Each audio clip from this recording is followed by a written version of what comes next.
క్రీస్తునందు ప్రేమైనటువంటి దేవుని బిడ్డలారా, దేవుని యొక్క పరిశుద్ధమైనటువంటి మహోన్నతమైనటువంటి నామమున ఈ యొక్క పరిశుద్ధమైనటువంటి దేవుని సన్నిధానములోనికి చేరి దేవుని నామమును స్తుతించడానికి, దేవుని వాక్యమును వినటానికి దేవుడు అనుగ్రహించినటువంటి ఒక శ్రేష్టమైనటువంటి సమయాన్ని బట్టి దేవునికి మనం ఎంతగానో వందనస్తులమై ఉంటున్నాం.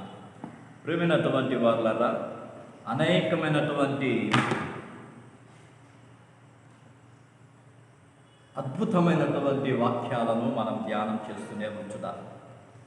ప్రియమైనటువంటి వారులారా, దేవాది దేవుడు ఈ యొక్క కడవరి దినాలలో తన బిడలని కాపాడుతూ భద్రపరుస్తూ అన్ని విషయాలలో ఆయన తన ఉనికిని చాటుచున్నటువంటి వాడిగా ఉంచుతాడు. మనకు రానయ్యున్నటువంటి శ్రమల కాలంలో జరగనైనటువంటి అనేకమైనటువంటి తీర్పులను కూడా దేవుడు మనకు విషదపరుస్తూనే ఉంటున్నాడు. అనేక హెచ్చరికల ద్వారా నేను రానై ఉన్నాను అని ఆయన తెలియచేస్తూ ఉంటున్నాడు. తన ఉనికిని ప్రపంచంలో ఆయన చాటుచున్నటువంటి వాడుగా మనం చూస్తూ ఉంటున్నాం. ఆ యొక్క వాక్యమును ధ్యానం చేయడానికి మునుపు చిన్న ప్రార్థన చేసుకొని ఈ యొక్క వాక్యమును చదువుకొని వాక్య భాగంలోనికి మనం వెళ్దాం. ప్రార్థన చేసుకుందాం. పరిశుద్ధుడు మహోన్నతుడైనటువంటి మా ప్రియ పరలోకపు తండ్రి, ఎన్నో విషయాలు మమ్మల్ని ప్రభా తెలియజేస్తూ బలపరుస్తూ మమ్మల్ని తండ్రి ప్రోత్సహిస్తున్నటువంటి దేవా, మీ కృతజ్ఞతలు చెల్లిస్తూ ఉంటున్నాను. పరిశుద్ధ దినమును మొదలుకొని నాయన పరిశుద్ధ దినము వరకు అనుదినము మీ రక్షణలో, మీ భద్రతలో, మీ సంరక్షణలో మమ్మల్ని ఉంచుకొని నేను ఉన్నాను అని హెచ్చరిక చేస్తూ మీ ఉనికిని చాటుచు ప్రభా అనుదిన ధ్యానములలో అనుదినమైనటువంటి వాక్యములు మాకు బోధిస్తూ వాక్యంలో ఉన్నటువంటి నిగూఢమైనటువంటి సత్యముల ద్వారా మా యొక్క ఆధ్యాత్మికమైనటువంటి యొక్క నాయన జీవితమును బలపరుస్తూ ఆధ్యాత్మికమైనటువంటి రీతిగా క్రీస్తు బిడలుగా పరిశుద్ధులముగా జీవించగలిగినటువంటి కృప యోగ్యత మీరు మాకు అనుగ్రహింపచేసిన దేవా, మీకు వందనాలు చెల్లిస్తూ ఉంటున్నాను. ఈ ప్రత్యేకమైనటువంటి ఈ యొక్క దినములో నాయన మీ బిడలమైనటువంటి మేము మీ సన్నిధికి వచ్చి ఉన్నాం. మాట్లాడుచున్నటువంటి దేవా, మీ బిడలని ప్రభా నేరుగా మీరు మాట్లాడండి. ఇదిగో నీ దాసుడు సిద్ధముగా ఉంటున్నాను. ఒక బూరగానను చేసుకొని ఆయన నా నోటిలో మీ మాటలు ఉంచండి. నా నోరు విప్పినప్పుడు శ్రేష్టమైనటువంటి మన్నాను ప్రభ హెచ్చరికలను సత్యములను నీ బిడలకు బయలుపరచండి. తద్వారా నీ బిడలు వాక్యంలో ఉన్నటువంటి లోతులను ధ్యానం చేయటానికి, వాక్యంలో ఉన్నటువంటి లోతులను గ్రహించటానికి, వాక్యంలో ఉన్నటువంటి లోతైన హెచ్చరికలను స్వీకరించి సిద్ధపడటానికి కృప చూపమని ప్రార్థన చేస్తూ ఉంటున్నాను. ఇదిగో నన్ను మీ చేతికి అప్పగించుకుంటున్నాను. ఇదిగో ప్రభా, వాక్చాతుర్యముతో చక్కనైనటువంటి రీతిగా ఆత్మ ప్రేరేపణతో మీ మాటలను బోధించగలిగినటువంటి కృప నీ దాసుడైన నాకు అనుగ్రహించండి. ఇదిగో ప్రభా, వింటున్న ప్రతి బిడ్డ కూడా ప్రభా మీ మాటలను స్వీకరించి ఆయన వాక్యబద్ధముగా జీవించగలిగినటువంటి భాగ్యం బిడ్డలకు అనుగ్రహింప చేయమని మీరే మహిమ పొందమని నన్ను మీకు అప్పగించుకుంటున్నాను. వింటున్న బిడ్డలందరినీ మీకు అప్పగించుకుంటూ యేసు నామమున ప్రార్థించుచున్నాము తండ్రి, ఆమేన్. ప్రియమైనటువంటి వారులారా, ప్రకటన గ్రంథం 8వ అధ్యాయం 6వ వచనము నుండి చివరి వరకు ఈ యొక్క వాక్య భాగం చదువుకుందాం. అంతటా 7 బూరలు పట్టుకొని ఉన్న ఆ 7 దూతలు ఊదుటకు సిద్ధపడింది. మొదటి దూత బూర ఊదినప్పుడు రక్తముతో మిళితమైన వడగండ్లను అగ్నియు పుట్టి భూమిపైన పడవేయబడింది. అందువలన భూమిలో 3వ భాగము కాలిపోయాను, చెట్లలో 3వ భాగమును కాలిపోయాను, పచ్చగడ్డి అంతయు కాలిపోయాను. 2వ దూత బూర ఊదినప్పుడు అగ్ని చేత మండుచున్న పెద్ద కొండ వంటిది ఒక్కటి సముద్రంలో పడవేయబడింది. అందువలన సముద్రములో 3వ భాగము రక్తమాయను. సముద్రములోని ప్రాణము గల జంతువులలో 3వ భాగము చచ్చెను. ఓడలలో 3వ భాగము నాశనమాయను. 3వ దూత బూర ఊదినప్పుడు దివిటి వలె మండుచున్న యొక్క పెద్ద నక్షత్రము ఆకాశము నుండి రాలి నదుల 3వ భాగము మీద నీటి బుగ్గల మీద పడింది. ఆ నక్షత్రం నాకు మాచిపత్రి అని పేరు. అందువలన నీళ్లలో 3వ భాగము మాచిపత్రి ఆయను. నీళ్లు చేదైపోయినందున వాటి వలన మనుషులలో అనేకులు చచ్చిరి. 4వ దూత బూర ఊదినప్పుడు సూర్యచంద్ర నక్షత్రములలో 3వ భాగము చీకటి కమ్మినట్లును, పగటిలో 3వ భాగమున సూర్యుడు ప్రకాశింపకుండునట్లును, రాత్రిలో 3వ భాగమున చంద్ర నక్షత్రములు ప్రకాశింపకుండునట్లు వాటిలో 3వ భాగము కొట్టబడింది. మరియు నేను చూడగా ఆకాశ మధ్యమున ఒక పక్షిరాజు ఎగురుచు బూరలు ఊదబోచున్న 3 దూతల బూరల శబ్దములను బట్టి భూనివాసులకు అయ్యో అయ్యో అయ్యో అని గొప్ప స్వరముతో చెప్పుట వీటిది. దేవుడి పరిశుద్ధ వాక్యమును దీవించునుగాక. ప్రియమైనటువంటి వార్లారా, గడిచినటువంటి యొక్క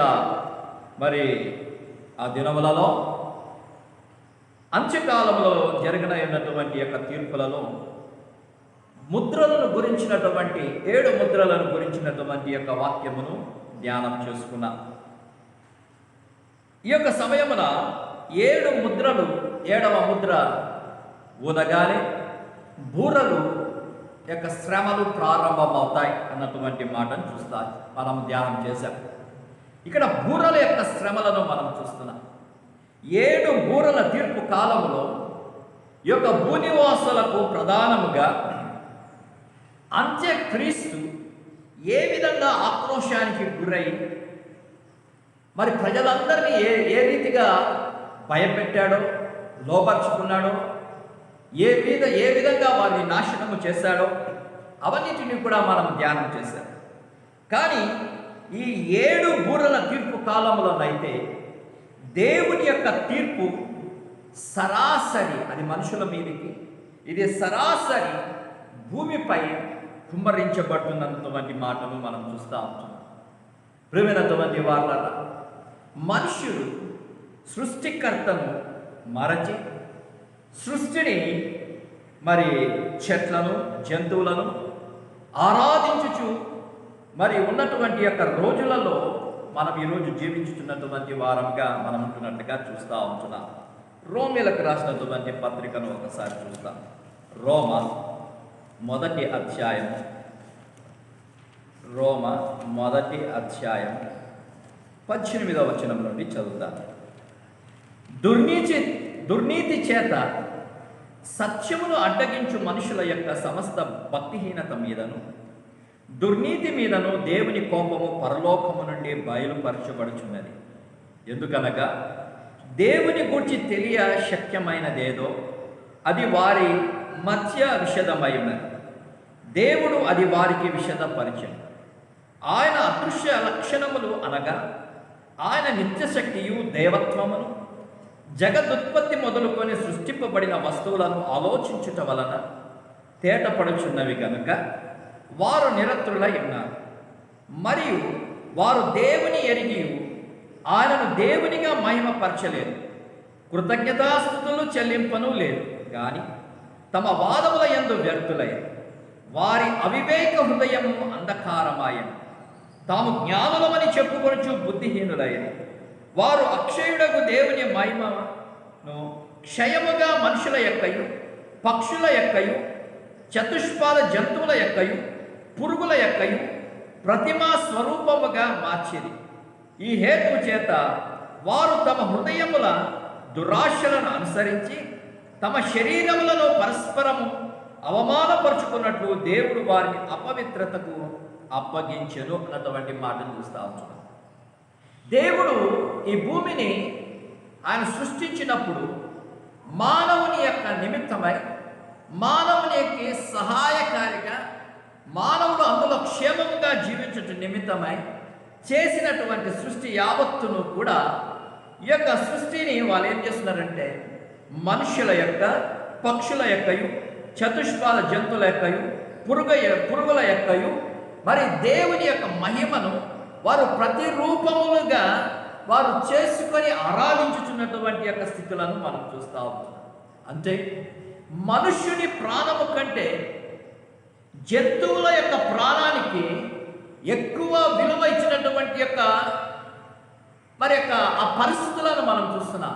నేటికి కూడా ఈ ప్రజలు పాశ్చాత్య దేశాలలో కానీ మనం చూస్తే సర్వసాధారణమైనటువంటి విషయములలో మనుషుని కంట జంతువులకు ఎక్కువగా ప్రాధాన్యత, జంతువుల మీద ప్రేమ మమకారాలు వారు చూపించుచున్నటువంటి యొక్క దుస్థితిని మనం చూస్తూ ఉంటున్నాం. అందుకని దేవుడు అంటున్నాడు, వారు దేవునిని మరచి చెట్లను జంతువులకు తమ ప్రేమను వారి యొక్క శక్తిని వెదజల్లుచున్నారు అన్నటువంటి మాటను చూస్తూ ఉంటున్నాం.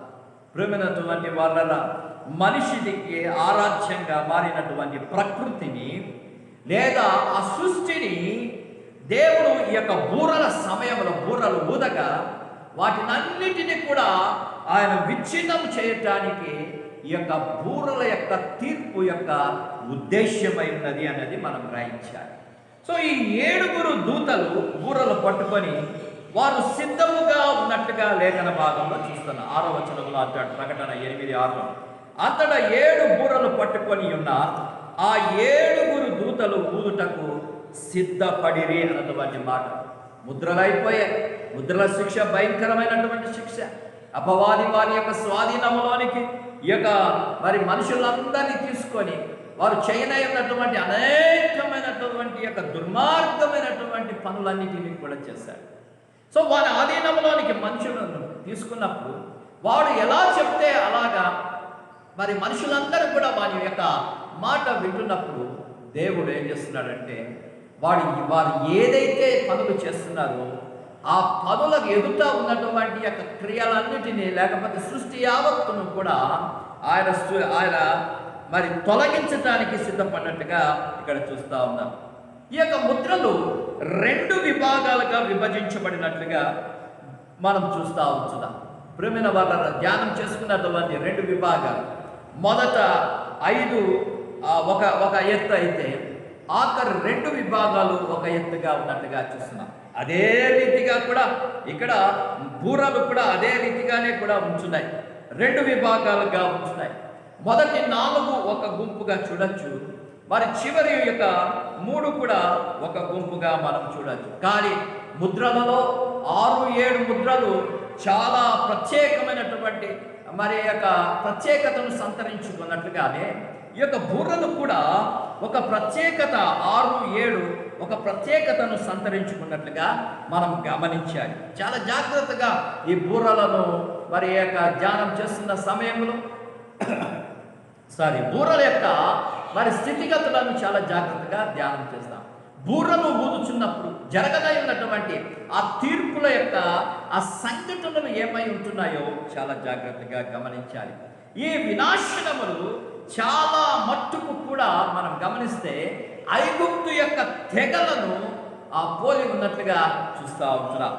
మొదటి 4 బూరల యొక్క తీర్పులతో దేవుడు భూమి యొక్క ప్రకృతిని యావత్తును కూడా ఆయన ధ్వంసము చేయబోతున్నటువంటి పరిస్థితిని చూస్తున్నాం. ఆ తర్వాత మరి ఆ యొక్క బూరల తీర్పులతో సాతాను మానవులని నాశనము చేసే యొక్క పరిస్థితిని తీసుకొని వస్తాడు. సాతానును ఎవరైతే పూజించే వ్యక్తులు ఉంటారో ఆ వ్యక్తులకు దేవుడు ఒక గుణపాఠాన్ని ఆయన నేర్పించడానికి సిద్ధంగా ఉంచుతాడు. ప్రేమిన వాళ్ళ సాతాను మానవుని యొక్క మిత్రుడు కాడని, వాడొక నరహంతకుడని, వాడొక నాశన పుత్రుడని, వాడొక దుష్టుడని ఆ తీర్పులలో ప్రజలు తెలుసుకొని వారు కనువిప్పు వారు పొందుతారన్నది మనం గ్రహించాలి. ఇక్కడ చదువుకుందాం. మొదటి బూరను ఊదినప్పుడు 7వ వచనంలో మొదటి దూత బూర ఊదినప్పుడు రక్తముతో మిళితమైన వడగండ్లను అగ్నియు పుట్టి భూమిపైన పడవేయబడెను. అందువలన భూమిలో 3వ భాగము కాలిపోయాను, చెట్లలో 3వ భాగమును కాలిపోయాను, పచ్చగడ్డి అంతయు కాలిపోయాను అన్నటువంటి మాటను చూస్తూ ఉంటున్నాను.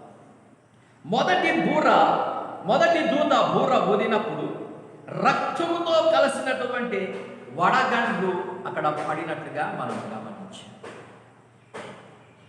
పూర్వం ఇదే సంఘటన జరిగింది. యెహోవా దేవుడు ఐగుప్తీయులలో నుండి ఇశ్రాయేల్ ప్రజలను మరి కానానులోనికి లేకపోతే ఐగుప్తు చెరలో నుండి వారిని విడిపించడానికి ఆయన సిద్ధముగా ఉంటున్నటువంటి సమయంలో మరి ఈ యొక్క ఫరో వారిని వారి వదిలి వేయనని చెప్పినటువంటి సందర్భంలో దేవుడు వారికి కలిగించినటువంటి మరి కొన్ని కొన్ని ఆ తీర్పులను గురించి కానీ, కొన్ని క్రియలను గురించి కానీ, దేవుని యొక్క అద్భుతాలను గురించి కానీ, దేవుడు ఇంత గొప్ప శక్తివంతుడని ఆయన కొన్ని విశేషమైనటువంటి యొక్క మరి పరీక్షల ద్వారా వారికి తెలియచేయడానికి యెహోవా వడగండ్లను అక్కడ కురిపించినట్టుగా మనం చూస్తూ ఉంటాం. 9వ అధ్యాయం నిర్గమాకాండం 9వ అధ్యాయం 19వ వచనంలో కానీ మనము చూస్తే అక్కడ మనకు తెలియపరుస్తూ ఉంటున్నాడు.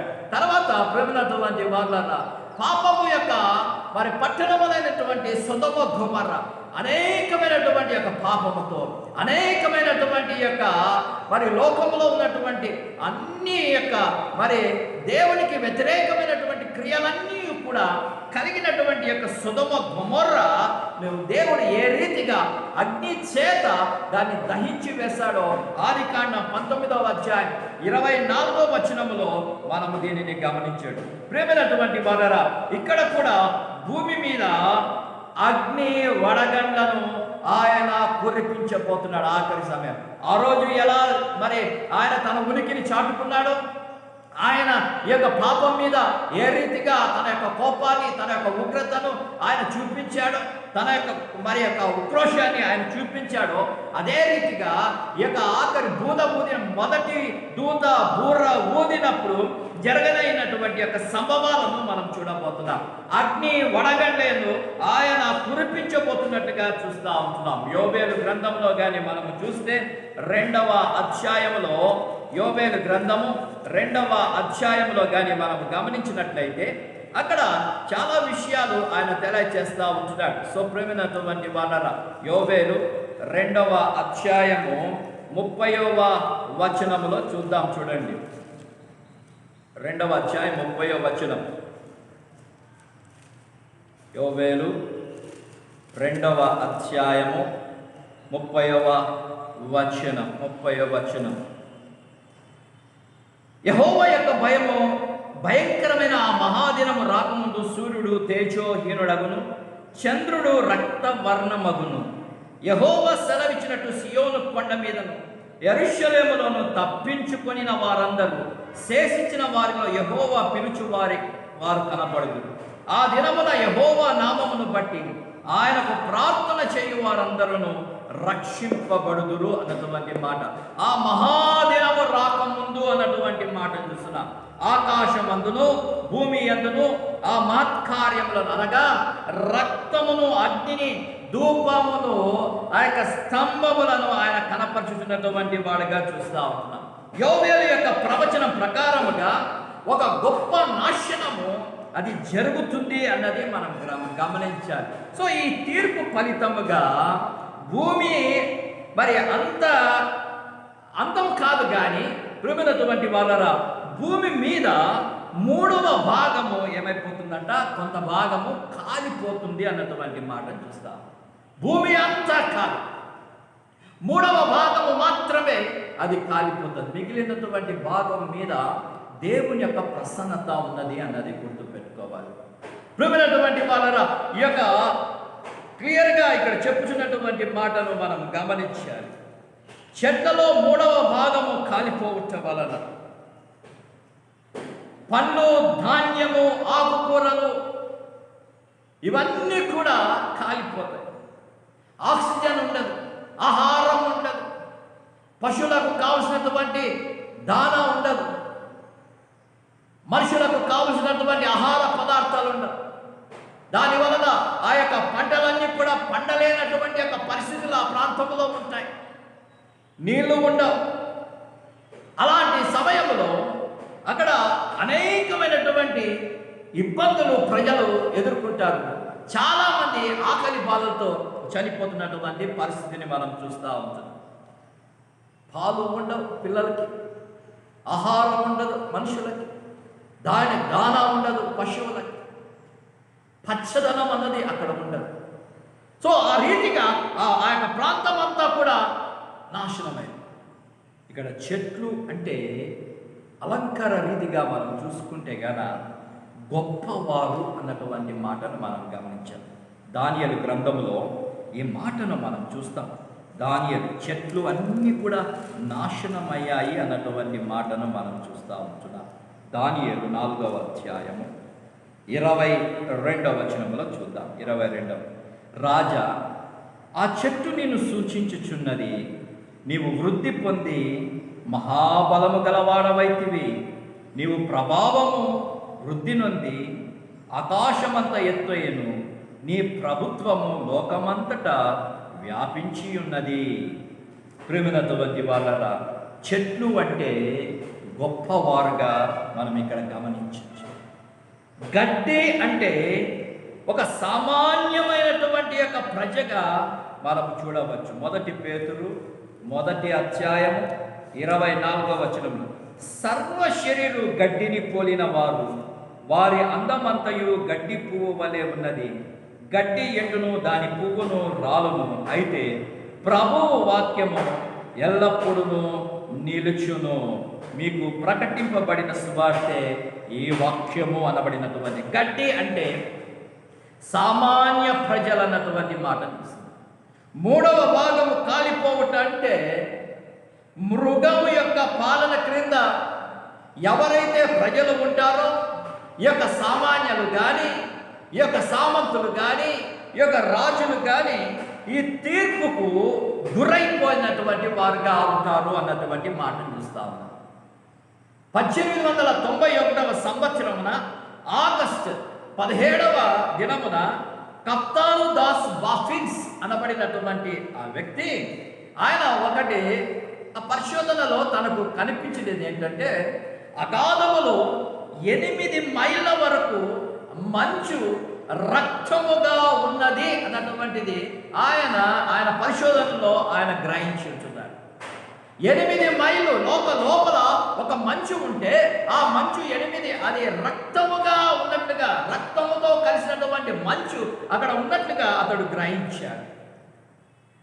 1819వ సంవత్సరంలో జరిగినటువంటి ఒక ఇన్సిడెంట్ని ఆయన తెలియజేస్తున్న ప్రపంచాన్ని. ప్రియమైన వారులారా, అలాగే ఈ యొక్క శ్రమల కాలంలో కూడా జరగవచ్చు అన్నది మరి అందరి యొక్క అభిప్రాయముగా మనం గ్రహించాలి. ఈ తీర్పు వెలువడిన వెంటనే భూమి మీద అగ్ని వడగండ్లు కురుస్తాయి అన్నది గ్రహించాలి. ఆ యొక్క బూర ఊదిన వెంటనే భూమి మీదకి దూత అగ్నిని వడగండ్లను అతడు వేస్తున్నటువంటి యొక్క పరిస్థితిని చూస్తున్నాం. సరే, 2వ బూరను మనం చూసుకుందాం. 2వ బూరను మనం గ్రహిస్తాం. 8వ వచనం, 2వ దూత బూర ఊదినప్పుడు అగ్ని చేత మండుచున్న పెద్ద కొండ వంటిది ఒకటి సముద్రంలో పడవేయబడెను. అందువలన సముద్రంలో 3వ భాగము రక్తమాయను. సముద్రములోని ప్రాణము గల జంతువులలో 3వ భాగము చచ్చెను. ఓడలలో 3వ భాగము నాశనమాయను అనబడినటువంటి మాట చూస్తాం. సో 2వ బూర యొక్క ఫలితాన్ని ఇక్కడ చూస్తాం. ప్రియమైన వారలారా, నిర్గమాకాండము 7వ అధ్యాయము 20వ వచనములో చూస్తే ఇలాంటి తెగులే ఇక్కడ కూడా మనము చూడవచ్చు.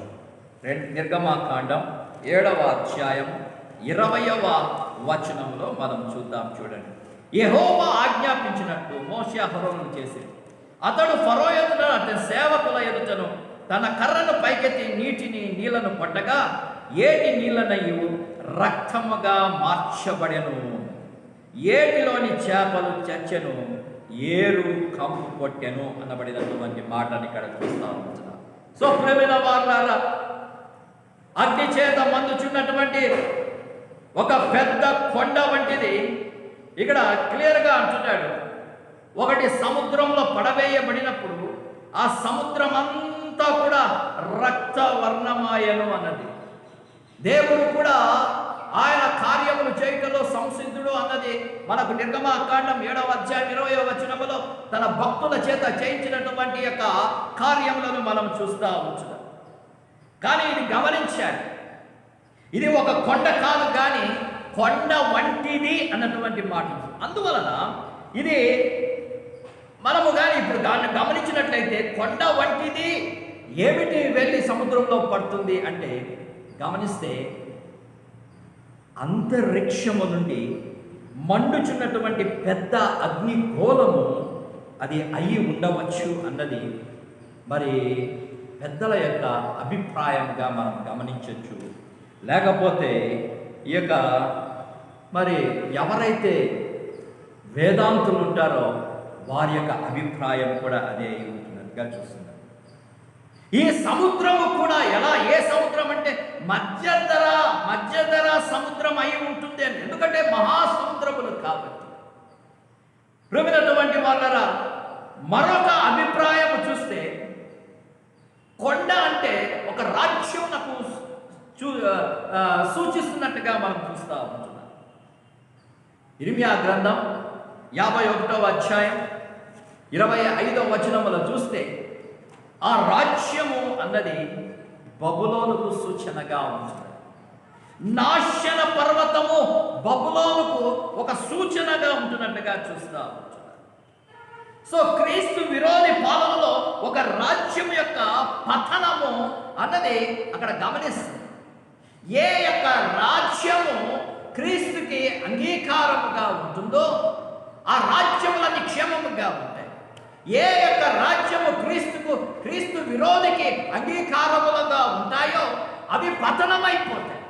సో రెండవ బూర ఊదినప్పుడు ఈ రాజ్యాలన్నీ కూడా పతనమైపోతాయన్నది చూస్తుంది. అయితే ప్రియమైన వారలారా, ఐగుప్తు తెగులు ఏ విధముగా రక్తముగా మార్చినది అనేది ఎంతటి సత్యమో ఈ తీర్పు కాలములో కూడా ఈరాటి యొక్క పెద్ద కొండ వంటిది ఒకటి సముద్రంలో పడుట వలన ఆ సముద్రపు నీరు అంతా కూడా అక్షరార్థముగా అది రక్తముగా మారును అనేది అంతే సత్యం.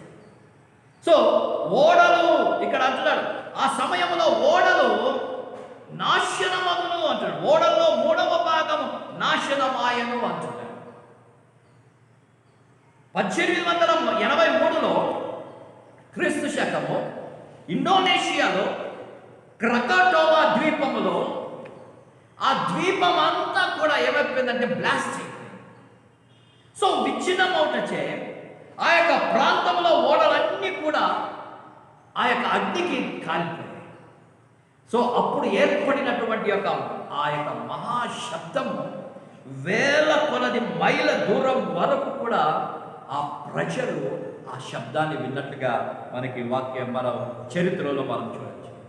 ఈ రీతిగా సముద్రములోని ఓడలోని 3వ భాగం నాశనమగుట వలన వ్యాపారం అంతా కూడా ఎంతో నష్టంలోకి తీసుకొని వస్తుందని గ్రహించారు.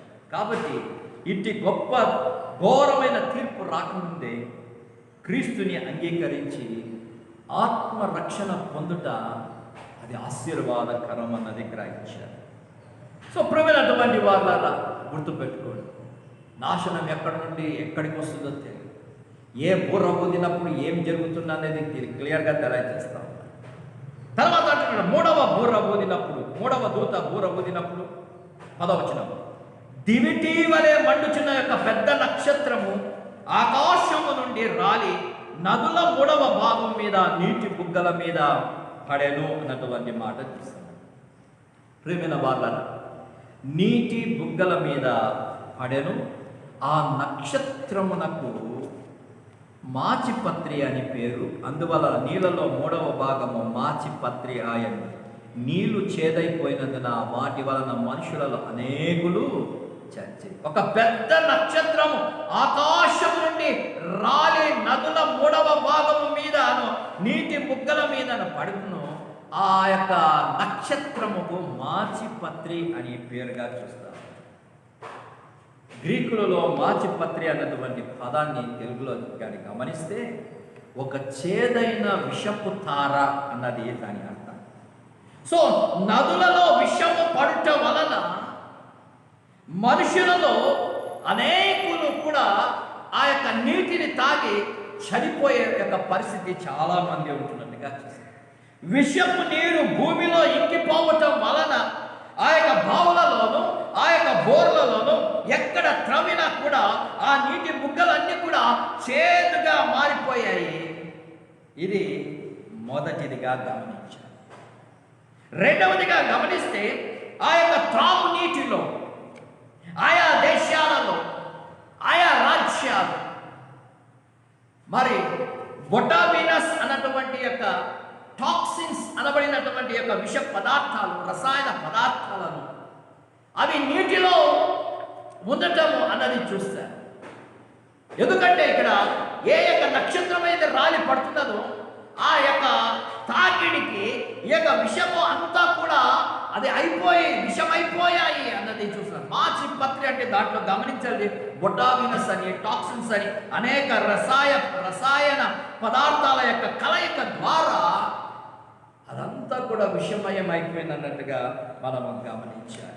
సో ప్రేమైనటువంటి వాళ్ళరా, యూరప్ సరస్సులలో నదులు 50% పైగా యాసిడ్ వానతో కలుషితమైపోయినటువంటి యొక్క మరి సందర్భాలను చాలా ప్రపంచంలో చూస్తే నదులు ఎర్రగా మారడం, ఆరెంజ్గా మారడం, కొన్ని నదులు బ్లూగా ఉండడం, కొన్ని నదులు గ్రీన్గా మారిపోవటం మీరు ఇంటర్నెట్లో చూస్తే కనుక చాలా యూరప్ దేశాలలో ఇలాంటి నదులు ఉంటాయి. సో సముద్రములన్నిటిలో కూడా విషపూరితం చేసే విష పదార్థాలు ప్రయోగించే రసాయనిక మరి ఆ యొక్క పదార్థాలను చూస్తూ ఉంటున్నాం. తర్వాత మిలిటరీ ఇన్స్ట్రుమెంట్స్, అమ్యునేషన్స్, ఇవన్నిటినీ కూడా తయారు చేయబడినటువంటి ప్రాంతముల ద్వారా కూడా ఆ నదులన్నీ కూడా ఏమైపోతున్నాయంటే విషపూరితం అయిపోతా ఉంటుంది. మార్చి 1989లో 1989లో అలస్కాలో పారవేయబడినటువంటి యొక్క 1,10,00,000 గ్యాలన్ల ఒక నూనె కంటైనర్స్ని అవి యొక్క సముద్రంలో వేయటం వలన అనేక జలచరాలన్నీ కూడా ఆ రోజు చచ్చిపోయినటువంటి పరిస్థితి. చాలా సీల్స్ న్యూమోనియా వ్యాధితో బాధపడి ఊపిరాడక చనిపోయినటువంటి సీల్స్ని చాలా చూస్తాం. ప్రపంచంలో 3వ వంతు ప్రియమైన వాళ్ళ ఈరోజు భద్రత లేనటువంటి యొక్క స్థలములలో నివసిస్తున్నటువంటి జనాన్ని గమనిస్తాం. సో కలుషితమైనటువంటి నీరు త్రాగి ప్రతి సంవత్సరం 7 మిలియన్ల మంది పిల్లలు ఈరోజు చనిపోతున్నటువంటి యొక్క పరిస్థితిని మరి ప్రపంచ చరిత్రలలో మనము వింటూనే ఉంటున్నాం. మరి పరిసర ప్రభావాల వల్ల మిలియన్లకు పైగా చాలా మంది కూడా ఎలా అయిపోతున్నారంటే ఈ విషపు నీరు త్రాగి గుడ్డివారుగా, చెవిటివారుగా, సో అవిటితనంతో వారు బాధపడుతున్నటువంటి వారిని చూస్తాం. ఎక్కడైతే ఫ్యాక్టరీస్ ఉంటాయి ఆ ఫ్యాక్టరీస్ వలన వస్తున్నటువంటి యొక్క వ్యర్థాలన్నిటిని కూడా నదులలో కలపడం వలన ఆ నదులలో నీళ్ళను తాగినటువంటి వారు కిడ్నీ ప్రాబ్లమ్స్ అని, లేకపోతే లంగ్ ప్రాబ్లమ్స్ అని, లివర్ ప్రాబ్లమ్స్ అని, లేకపోతే అనేకమైనటువంటి ప్రాబ్లమ్స్తో ఈరోజు చాలామంది బాధపడుతున్నటువంటి పరిస్థితిని చూస్తాం. ఆ రీతిగా ప్రపంచ సముద్రములన్నీ కూడా మనం గమనించినట్లయితే ఈరోజు మిలియన్ టన్నుల యొక్క మరి ఆ భూలోకంలో ఉన్నటువంటి చెత్త చెదారం అంతా, ఆసుపత్రుల యొక్క మరి వ్యర్థాలన్నిటినీ కూడా, మరి యుద్ధ పరికరముల యొక్క వ్యర్థాలన్నిటినీ కూడా, మరి ఆ పెంట అంతా కూడా తెచ్చి సముద్రములలో పడవేయడం అనేది చూస్తాం. అనేక డ్రమ్ములతో మరి సముద్రాలు నిండిపోయి విషపూరితమైనటువంటి యొక్క పరిస్థితిని చూస్తాము. 2వ సంవత్సరం అంటే 1989 మార్చి, ఆ తర్వాత అలాస్కాలో జరిగినటువంటి యొక్క ఇన్సిడెంట్ తర్వాత ఒక 2 సంవత్సరాల తర్వాత అంటే 1991వ సంవత్సరంలో ఆ యొక్క సముద్రం దగ్గర మరణకరమైనటువంటి సరుకులు తీసుకొని వెళ్తున్నటువంటి యొక్క పెరికాలో అనబడినటువంటి ఒక షిప్, ఆ షిప్లో 60,000 టన్నుల విష పదార్థాలని బలవంతముగా సముద్రంలో విడిచిపెట్టడానికి బలవంతం చేయబడింది అనేది గుర్తుపెట్టుకో. దీనిలో ఏమున్నాయంటే ఆర్సెనిక్స్ ఉంది, మెర్క్యూరీ ఉంది, డయాక్సిన్ ఉంది, ఇతర పారిశ్రామిక పదార్థాలన్నీ కూడా కలిసినటువంటి యొక్క ముడి పదార్థములన్నీ కూడా ఉంది. ఇది ఎవరు వేశారు అన్నటువంటి యొక్క మాటలను ఎక్కడ పోని ఎక్కడ వేశారంటే ఆఖరికి ఈ యొక్క గ్రీన్ పీస్ వారు ఒప్పుకున్నదంటే ఇండియన్ ఓషన్లో అది వేశాము అన్నది వారు తెలియజేశారు. వాళ్ళు ఒప్పుకున్నారు ఆఖరి. సో ప్రేమైనటువంటి వారులారా గమనించండి, మూడవ దూత బూర ఊదిన వెంటనే సముద్రములలో ఈ యొక్క మాచిపత్రి అనబడినటువంటి విష పదార్థముల వలన నీళ్ళు అన్నీ కూడా చేదైపోయి అనేక మనుషులు చచ్చిపోయే పరిస్థితి. ఈరోజు ఒక ఉదాహరణగా ప్రపంచంలో కొన్ని భాగాలను మనం చూసాం. మానవుడు ఏర్పరచుకుంటున్నటువంటి యొక్క భవిష్యత్తు ఎలా ఉంటున్నదంటే విష పదార్థములతో నిండి ఉన్నటువంటి పరిస్థితి. ఆక్సిజన్ కూడా కరువైపోయే పరిస్థితి. సో ప్రేమైనటువంటి వాళ్ళ ఇది కానీ ఇంకొక రీతిగా అలంకారంగా చూస్తే ఒక భ్రష్టుడైనటువంటి ఒక మత నాయకుడు ద్వేష్యముతో మండిపోయి ఎవరైతే నీతి బోధలకు నిలయమైనటువంటి యొక్క ఆ ప్రాంతాలు ఏవైతే ఉంటాయో ఆ ప్రాంతాల్లో ఉన్నటువంటి నదులన్నిటినీ జలధారాలన్నిటినీ కూడా ఏం చేస్తారంట, విషం పదార్థములను వేసి వాటిని విషము నదులుగా, విషపు సముద్రాలుగా, నీటి బుగ్గలుగా వాడు చేయటానికి సంసిద్ధుడిగా ఉంటాడన్నది చూస్తాం.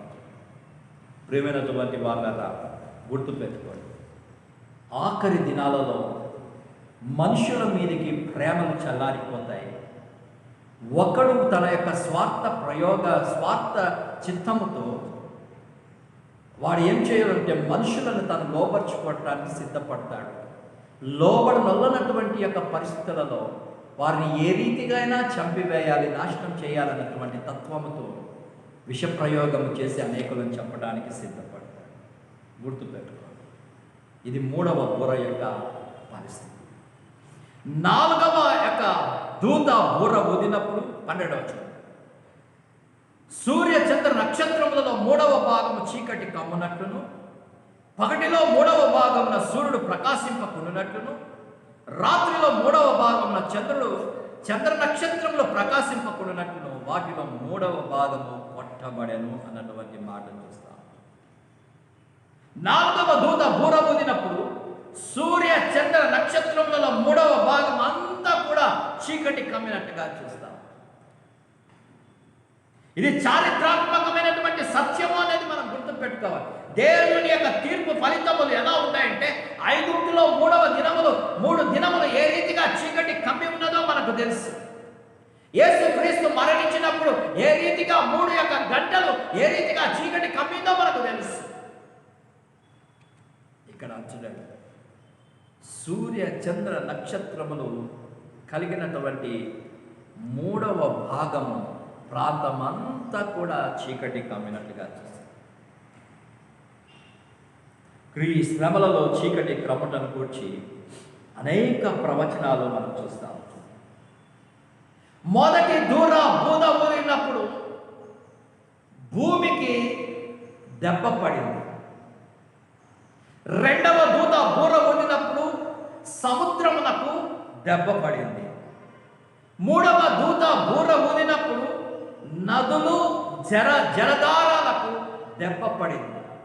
నాలుగవ దూత బూర ఊదినప్పుడు ఇక్కడ అంటున్నాడు సూర్య చంద్ర నక్షత్రాలకు దెబ్బ తగిలినట్టుగా చూస్తాం. భయంకరమైన తొలగి. సో భూమి మీద జీవరాశి అంతా కూడా ఈ యొక్క సూర్యునిపై ఆధారపడింది అనేది మనం గ్రహించి మనం చిన్నప్పుడు మనం చదువుకున్నాం. అదే సౌర కుటుంబంలో మధ్యలో ఉన్నటువంటి యొక్క నక్షత్రము అన్నది మనం యొక్క సూర్యుడు అన్నది మనం చదువుకున్నాం. అంత మాత్రమే కాకుండా దీని నుండి వచ్చే వెలుగు ద్వారా కిరణజన్య సంయోగ క్రియ జరిగి సమస్త జీవరాశికి అది ఆహారం ఇస్తుంది అన్నది మనం చూస్తూ ఉంటున్నాం. అంతేకాకుండా భూమి మీద ఉన్నటువంటి ఋతువులను కానీ వాతావరణం ఏర్పడటానికి సూర్యుడి యొక్క ఆవశ్యకత ఎంతో ఉంది అన్నది మనము చదువుకున్నటువంటి యొక్క మరి పరిస్థితులే. అది చరిత్రలో ఉన్నది, జరుగుతున్నటువంటి క్రియ అన్నది మనం చూస్తూ ఉంటాం. కానీ ఇక్కడ చెప్పుతున్నటువంటి మాటను చూస్తే కదా, ఈ యొక్క 4వ దూత బూర ఊదినప్పుడు సూర్య చంద్ర నక్షత్రంలో 3వ భాగము చీకటి కమ్మునట్లు, పగటిలో 3వ భాగము సూర్యుడు ప్రకాశింపకున్నట్లు, రాత్రిలో 3వ భాగము చంద్ర నక్షత్రములు ప్రకాశింపకున్నట్లు వాటిలో 3వ భాగము కొట్టబడెను అన్నటువంటి మాటను చూస్తాం.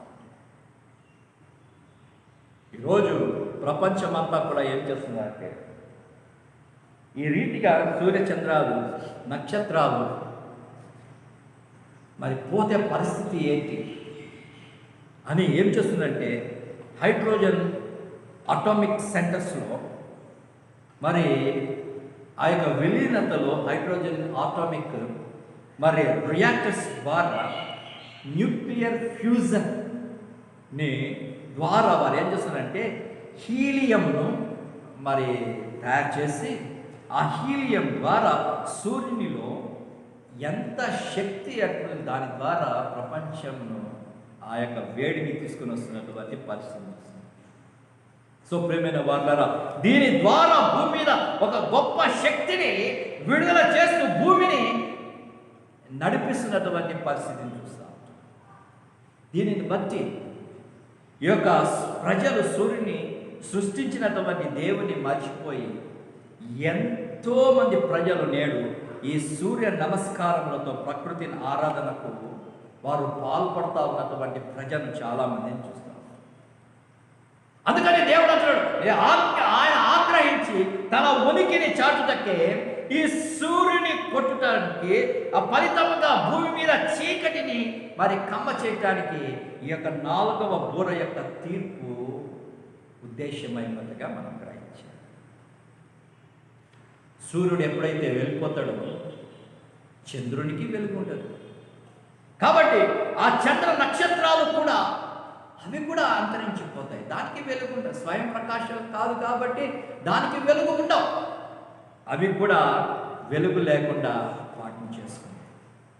వెలుగునివ్వటానికి లోకంలోనికి వచ్చాడు. నీవు స్వయం ప్రకాశం కాదు, దేవుడు నిన్ను వెలిగించటానికి లోకంలోనికి వచ్చాడు. ఆ వెలుగుతో నువ్వు వెలగాలి. ప్రియమైన వారులారా, నిన్ను వెలిగించటానికి నేను వచ్చాను. ఐఎమ్ ద లైట్ అన్నాడు. నేను వెలుగునై ఉన్నాను. నేను వెలుగు అయి నిన్ను వెలిగించటానికి వచ్చాను. సూర్యుడు ఉన్నాడు కాబట్టి చంద్రుడు తన వెలుగును, తన అందాన్ని చూపెట్టాడు. సూర్యుడు ఉన్నాడు కాబట్టి నక్షత్రాల యొక్క వెలుగులు కనిపించాయి. కొన్ని కోట్ల మైళ్ళ దూరంలో ఉంటున్నప్పటికీ కూడా తన చిన్న వెలుగును అవి సూర్యుని ద్వారా అవి వెలిగించబడ్డాయి. అలాగే యేసుక్రీస్తు ప్రభు నిన్ను వెలిగించటానికి ఆయన సంసిద్ధుడుగా. నువ్వు వెలుగు కాదు, నువ్వు స్వయం ప్రకాశం కాదు, నువ్వు వెలగలేవు, ఎదగలేవు, వెలగలేవు. కాబట్టి ప్రియమైన వాళ్ళరా, నేను ఎదిగించటానికి, వెలిగించటానికి ఆయన ఈ భూమి మీదకి రానై ఉంటాను. కానీ ఆయన రాక మునిపే నేను నిన్ను వెలిగించదను అని తెలియజేస్తాను. వెలుగుగా నువ్వు మారాలి, కానీ నువ్వు మారటానికి నువ్వు సంసిద్ధంగా లేవు. కానీ ఈ యొక్క భూమి మీద మరి స్వయం ప్రకాశంలో కానీ వాటిని, సూర్యుడిని, వాటిని నీవు ఆరాధిస్తున్నావు. అందుకని దేవుడు అంటున్నాడు, నాకంటే వాటికి ఎక్కువ ప్రాధాన్యత ఇస్తున్నావు కాబట్టి నేను వాటినే తొలగించి వేస్తా ఉన్నాను అన్నటువంటి మాటను తెలియజేస్తాను. వాటి మీద దెబ్బ కొట్టడానికి ఆయన సంసిద్ధుడిగా ఉన్నాడు. లూకాసు వార్త 21వ అధ్యాయం, లూకాసు వార్త 21వ అధ్యాయం 25, 26 చదువుతున్నాను. మరియు సూర్యచంద్ర నక్షత్రములలో సూచనలను, భూమి మీద సముద్ర తరంగముల ఘోష వలన కలవరపడిన జనములకు శ్రమయు, ఆకాశమందరి శక్తులు కదలింపబడును గనుక లోకము మీదికి రావోచున్న వాటి విషయమై భయము కలిగి మనుషులు ఎదురు చూచుచు ధైర్యము చెడి కూలుదురు అనబడినటువంటి మాట చూస్తాం. ఘోరమైనటువంటి కార్యములు జరగబోతుంది. ఈ యొక్క సూర్య చంద్ర నక్షత్రముల్లో మరి భూమి మీద జరుగుతున్నటువంటి యొక్క మరి పరిస్థితులన్నిటినీ ముందుగానే హెచ్చరిస్తున్నాడు. సిద్ధపడు, సిద్ధపడు. ఇటు ఘోరమైనటువంటి తీర్పు రాకముందే క్రీస్తుని నీవు అంగీకరించు. ఆత్మరక్షణ పొందుకొనటానికి ఇదే నీకు అనుకూలమైన సమయం, ఇదే నీకు ఆశీర్వాదకరం. సో క్రీస్తుకు హృదయం ఇచ్చి ఈ తీర్పులను తప్పించుకొనుటకు నువ్వు సిద్ధంగా ఉన్నావా? లేకపోతే తీర్పుకు నీవు ఆహుతై నీవు కనుమరుగైపోతావన్నది ఇక్కడ తెలియజేస్తాను. సో ప్రియమైనటువంటి వారులారా, 4 బూరల యొక్క సారాంశము మనం ఇక్కడ చూస్తూ ఉంటాం. ఈ యొక్క మొదటి బూర ఊదినప్పుడు భూమి మీదకి 3వ భాగమంతా కూడా నాశనం అయిపోతున్న పరిస్థితిని తీసుకుని వస్తాడు. 2వ దూత బూర ఊదినప్పుడు సముద్రము మీద మరి ఉన్నటువంటి యొక్క ఆ ప్రాంతమంతా కూడా విషమయం అయిపోయినటువంటి పరిస్థితిని చూస్తుంది. ఒక అగ్నిగోళము పడటం, మరి ఆ ప్రాంతమంతా కూడా నాశనం అయిపోయేది అనేది చూస్తున్నాం. తర్వాత 3వ బూర ఊదినప్పుడు నదులు జలధారాలన్నీ కూడా 3 భాగాలు విషమైపోతాయి. ప్రజలందరూ కూడా చచ్చిపోతారు, నాశనం అయిపోతారు. 4వ బూర ఊదినప్పుడు సూర్య చంద్ర నక్షత్రాలు ఏ ప్రాంతంలో మరి దెబ్బతింటాయో చీకటి కమ్మివేయబడి, ఏ ప్రాంతంలో సూర్యునికి దెబ్బ పడుతుందో ఆ ప్రాంతం చీకటి కమ్మిపడు. చంద్రుడు కనపడు, నక్షత్రాలు కనపడు, టైం తెలియదు, వాతావరణం తెలియదు, వాతావరణంలో మార్పు ఉండదు. అనేకమైనటువంటి శ్రమ. ఈ రీతిగా మనిషి అంతరించుకుంటాడు.